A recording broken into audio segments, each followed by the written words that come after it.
Hello and welcome to another LOTRO Update 15 preview video with me, Balthelion. So today we're going to look at the Beorning trait trees, and we're going to start with the blue line, which is called the Hide. So this is the Beorning's tanking trait line. So if we just go over the description of this, so it emphasises the durability of the bear form. Relying on the bear form, this line bolsters personal defences while weakening the enemy. So immediately trading into that line will give us 3 skills. We will have counter, which I'll just put up there. Counter attack, which I'll just put on the left, and claw swipe. And it also gives us a passive bonus, which is called vexation. Upon taking damage in man form, 20% chance in bear form, we can get +5 wrath, and that effect can only occur every 8 seconds. And as you can see in our top, on our character vitals, wrath builds up to 100, so that's 5% of your wrath bar filled every 8 seconds, providing you're being hit. So the 3 skills we get by default, we've got counter. You enter a reactive stance, increasing your ability to dodge attacks for a period of time. If an attack is dodged, you seize that opportunity to counter attack. Plus 10% evade chance for 20 seconds. And the skill also adds 5 to the wrath bar. And there's a 40-second cooldown on that skill. So it's kind of a bit like Burglar's touch and go skill, where you get an evade buff. But it's a shorter cooldown, not quite as much evade though, so you know, it's alright. Counter attack, which is a melee skill, so that's just a standard 2.5 meter range like most melee skills are. This skill can also be used in any form. While under the effect of counter, evading an attack allows you to freely strike your target. So you pop counter, you can then do the counter attack. You get 10 wrath from using that skill. There is a 1 second cooldown on that as well. I'm not sure if we can spam that, and unfortunately I can't test that since I'm only level 6 and I can't auto level to test these abilities. So a lot of this is just theory crafting on my part as we go through the tree. The third skill we're going to get is called Claw Swipe. This is a 5 target AoE skill within 5 meters. With your claws out, you swing across a group of enemies, lowering their defense for a brief moment. And this skill is obviously only used in bear form if we're using claws. So we're going to do some damage to those guys that get hit. We're going to reduce their melee, ranged and tactical damage by 3% for 12 seconds. And like all, or certainly most bear skills, that will cost us wrath instead of earning us wrath. So that costs 10 wrath, and it's got a 3-second cooldown. So if I just spec into the blue tree and just clear out these skills there, I'll drag the trait tree panel to the left, and we'll just have a look at these set bonuses next. So the first one is called Guarded Attack. Offense leads to victories, but defense wins wars. So we're going to get a skill called Guarded Attack. Do I see the skill if I hover over it? Yeah, we do. So, calculated and precise, your attack hits their mark while bolstering your defences against any retaliation. So it does some damage, and it increases armour by 10% for 12 seconds and adds 10 to our wrath. There's a 5-second cooldown on that skill. Second bonus is called Rake. If they stop paying attention to you, they will pay for it. Claw Swipe now applies some damage over time and may stack up to 3 times. So at the moment that bleeds pretty weak, but that should scale as we level up, so it gets a bit better. So we need 10 points in our blue tree to 10 ranks in our blue tree to get that. Third one, which requires 15 ranks, is Worthy Adversary. Some say a Beorning's hide is stronger than some shields. Plus 30% armour in bear form, plus 20% morale in bear form. So basically your bear is a tanky bastard. So that's a very, very nice passive. Fourth bonus, which needs 20 ranks in the blue tree, is called Menacing Assault. You ferociously swing at your opponents, forcing them to pay attention. Increases the arc Relentless Maul hits by 30 degrees, and any enemy struck is forced to attack the Beorning. So it turns your Relentless Maul, which is a skill we'll probably see shortly, because I'm not too familiar with all the skills and where they come from at the moment. But that will turn that into a force attack. I presume that skill must be an AoE if we're increasing the range of that's going to hit, so it's certainly a frontal AoE. So Force Taunt can be quite useful if you're tanking. So next skill we have the one that requires 25 ranks in the blue tree, which is called Down But Not Out. A Beorning's ability to fight through pain is legendary. When morale goes below 20%, if in man form, you get a plus 20% max morale heal. So it's kind of like the Warden's... can't remember what the skill's called, but Wardens have got a skill that works very similar. Never Surrender, there we go. If in bear form, you get plus 50 Wrath, and there's a cooldown of 1 minute on that passive ability. So our 30 rank set bonus is called Defensively Minded. Your experience in the thick of battle has made you stronger. Parrying or evading attacks will now build stacks of armor, or stacks of the armor buff guarded. So I don't know what the armor buff guarded is. Was that our first bonus?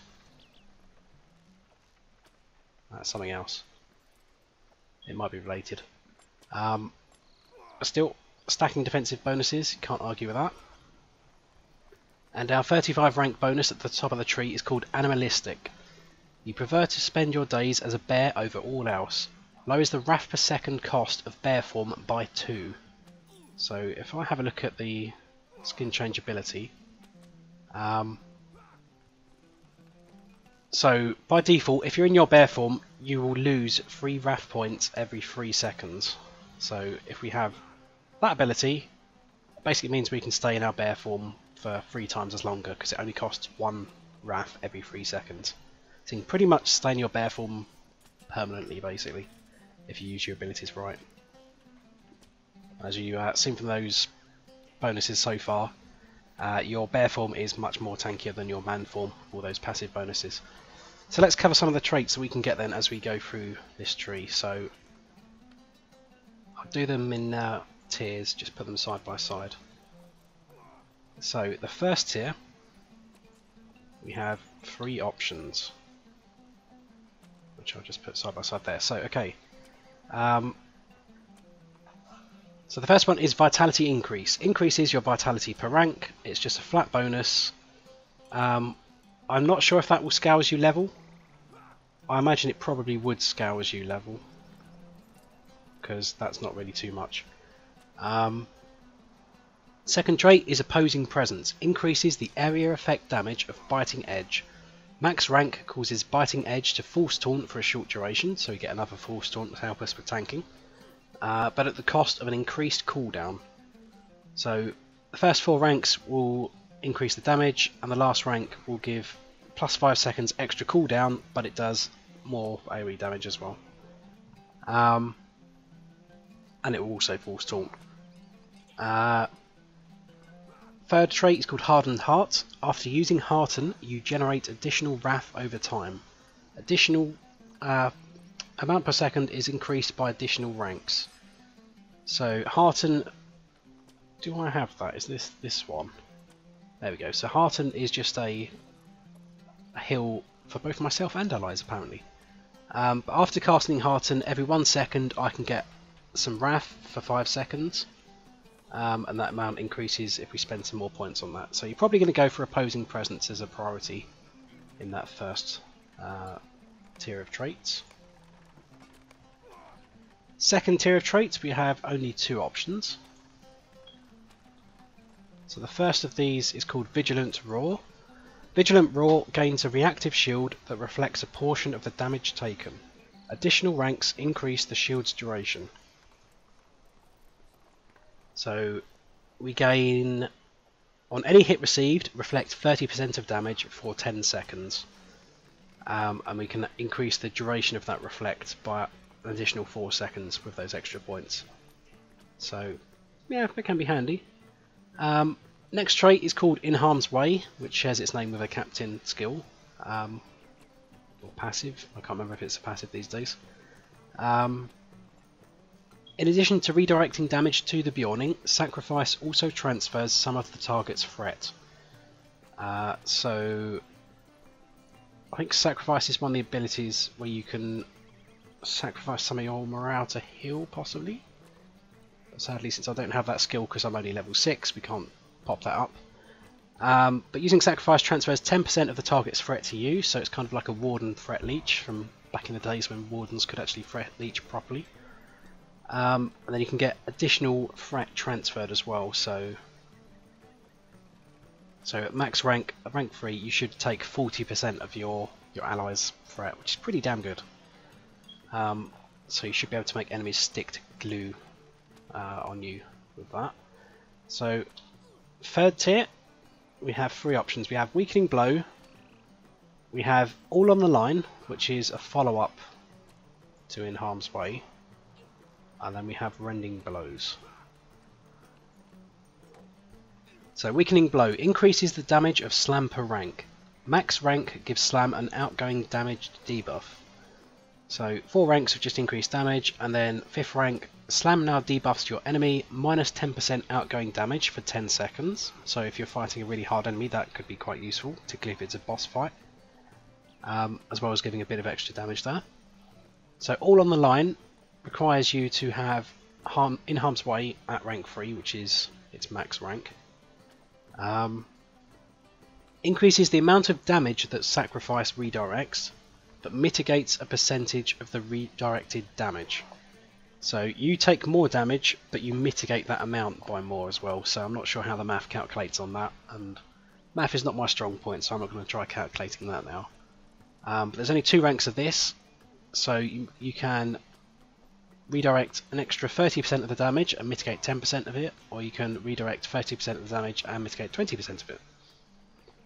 And the last trait in this line is Rending Blows. Unlocks the skill Rending Blow, which if I hover over it, we should see what it is. So it's a bear form melee attack. You strike your opponent across the face with your paw, interrupting it. So you just basically give them a bear bitch slap. 12-second cooldown, costs 10 wraths, but that's probably be quite useful, because that'll probably be your main source of interrupting, certainly in the blue trait line. So if we go to tier 4 next, and see what we got in here. So we have 3 options in this tier. We have Tactical Mitigation Increase, Assertive Roar, and Armor Crush, which is a follow-up to what we just had. So Tactical Mitigation Increase is just what it says on the tin, up to 5% increased tactical mitigation. Assertive Roar. Ferocious Roar gains a max morale buff. Additional ranks increase the potency of the buff. So if you activate Ferocious Roar, you get plus 5% max morale for 10 seconds. If you get it at rank 2, it's presumably an additional 5% on top of that, so 10%, and then rank 3 you get 20% max morale. So if you're stacking quite a bit of morale on your bear, this could be pretty damn good.